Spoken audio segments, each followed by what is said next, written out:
Yuda. Ayon sa Marites, patago daw talagang dumbbell kung lumakad off-cam.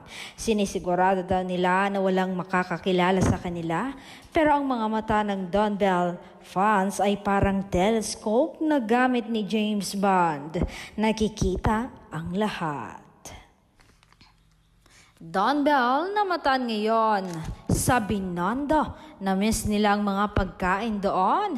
Nag-Binondo date. Hindi talaga makakatakas itong sina Donnie at Belle.